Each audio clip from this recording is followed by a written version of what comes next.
Kita kembalikan kepada fungsi ya. Jadi sesuai dengan kewenangan yang dimiliki oleh Kementerian SDM, tentu kalau ranahnya adalah perbuatan melawan hukum, karena peti itu adalah tindak pidana, maka kita melakukan koordinasi secara intensif dengan APH. Kita sudah berapa kali melakukan koordinasi dengan APH, dan peti ini tidak hanya menyangkut sektor atau subsektor dengan komoditas nikel, sebagaimana tadi Mbak sampaikan, tapi juga di batu bara masif. Ya, sehingga kita melakukan komunikasi yang intens. Nah, hal lain yang kita lakukan adalah melakukan pengawasan, kemudian memberikan himbauan kepada para pemilik wilayah pertambangan yang izin tadi, ya, supaya mereka juga mengoptimalkan fungsi pengawasannya. Nah, yang menjadi poin penting adalah sekarang bahwa Kementerian SDM sedang menginisiasi pembentukan unit kerja baru selevel eselon 1. Ya, kita harapkan dengan adanya unit kerja baru ini bisa mereduksi atau mereradikasi praktek-praktek PT.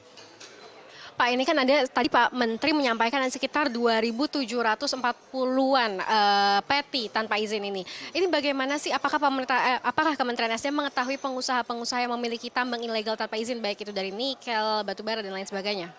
Ya, kalau kita bukan law enforcement institution ya, jadi kita tidak sampai katakanlah mencari, ya, menginvestigasi siapa pemilik atau katakanlah BO-nya, beneficial ownership-nya, tapi lebih kepada pelaku atau dugaan peti yang ada di lapangan. Prakteknya dilakukan secara masif, dilakukan oleh siapa. Nah, sesuai dengan fungsi dan kewenangannya itu yang kita sampaikan ke APH untuk ditindaklanjuti.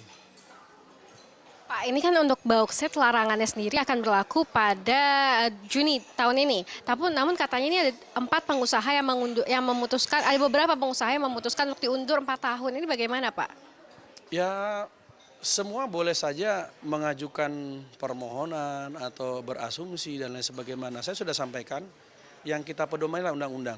Ya, Undang-Undang 3 2020 sangat tegas menyampaikan bahwa per Juni tahun 2023 ini tidak dimungkinkan lagi untuk melakukan ekspor dalam bentuk OR. Jadi yang kita lakukan adalah melaksanakan ketentuan undang-undang. Namun apakah larangan ekspor konsentrat bauksit pada Juni 2023 ini dengan ada 12 smelter yang akan dibangun tahun ini akan tercapai, Pak? Beberapa ada yang tercapai, beberapa jujur kita sampaikan ada juga yang tidak sesuai dengan ekspektasi ya. Ada beberapa hal yang melatar belakangi mungkin ya.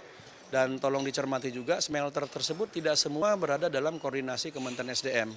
Ya, karena kita hanya fokus kepada kegiatan smelter yang terintegrasi dengan pertambangannya.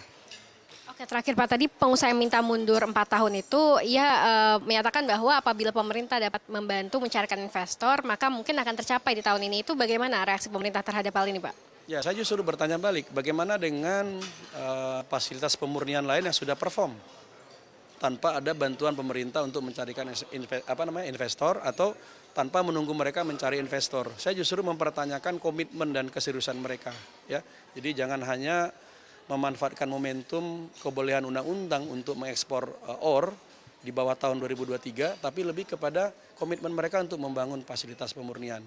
Jadi undang-undang sudah menggariskan, tentu kita tidak bisa bernegosiasi dengan undang-undang, kecuali undang-undang yang dirubah.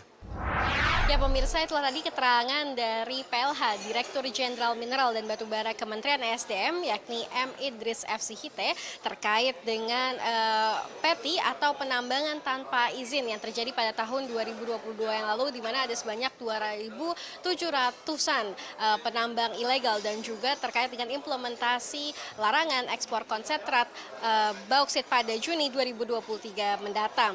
Dari Jakarta, Shania Atlas dan juru kamera Adi, tim liputan CNBC Indonesia.